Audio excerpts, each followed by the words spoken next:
आशा workers और anganwadi workers अपने मसाइल के हल का मुतालबा लेकर आरडीओ ऑफिस के रूबरू एहतजाजी धरना मुनाज़म किया और एक मुतालबाती महज़र आरडीओ को पेश किया।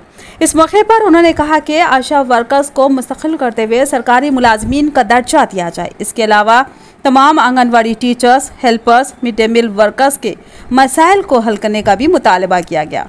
आंगनवाड़ी मराकज़ को नोडल एजेंसियों के तौर पर मुकर्रर किया जाए। इसके अलावा माहाना पेंशन, कम अज़ कम उजरत, पीएफ और ईएसआई की सहूलत फराहम की जाए।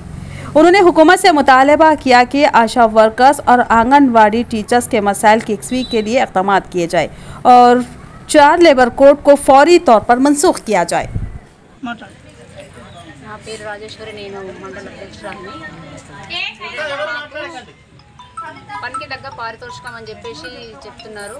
మేము వచ్చేసరికేమో మాకు పనికి తగ్గ పారితోషికం కాకుండా వేరే ఇతర పనులన్నీ మాతో చేపిస్తున్నారు। ఫ్రైడే డైడే అనేసి మళ్ళీ ఇప్పుడు కొత్త బీసీసీ సర్వే అని చెప్పి పెట్టారు। ఇంతకుముందు కరోనా వ్యాక్సిన్ చేశాము, దాన్ని బట్టి ఇప్పుడు బీసీసీ సర్వే ఇది చెయ్యమని చెప్పేసి దీనికి మీకు డబ్బులు ఉన్నాయని చెప్పేసి ప్రభుత్వం చెప్తుంది। ఇటువంటి సర్వేలు మాకు డబ్బులు లేనటువంటి సర్వేలు మేము ఏమీ చెయ్యము అని చెప్తే మీకు అమౌంట్లో కట్ చేస్తాము అని చెప్పేసి చెప్తున్నారు। మీకు ఏఎన్సీ, పిఎన్సీ టార్గెట్ మళ్ళీ టీబీ కప్స్ లేకపోయినా కూడా మాకు శాలరీలో కట్ అవుతాయి।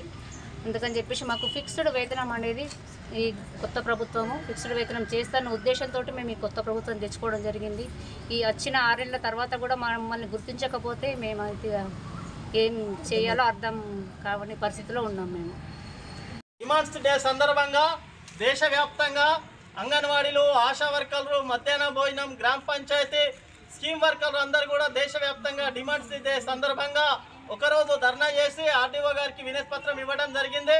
ప్రధానంగా మా యొక్క డిమాండ్లు ఎలాంటి షరతులు లేకుండా అందరినీ పర్మనెంట్ చేయాలా, ఉద్యోగ భద్రత కల్పించాలా, కనీసం నెలకు 26,000 ఇవ్వాలా, ఆశా వర్కర్లకు పర్మనెంట్ చేయాలా, అంగన్వాడీలకు పర్మనెంట్ చేయాలా, అంగన్వాడీ టీచర్లకు రిటైర్మెంట్ బెనిఫిట్స్ 5 లక్షలు ఇవ్వాలా, ఆయమ్మలకు 3 లక్షలు ఇవ్వాలా, ఆశా వర్కర్లకు పిఎఫ్, ఈఎస్ఐ సౌకర్యం కల్పించాలా, అంగన్వాడీలకు అర్హులైన వారికి సూపర్వైజర్లకు ప్రమోషన్ ఇవ్వాలా, ఖాళీ పోస్టులను వెంటనే భర్తీ చేయాలా।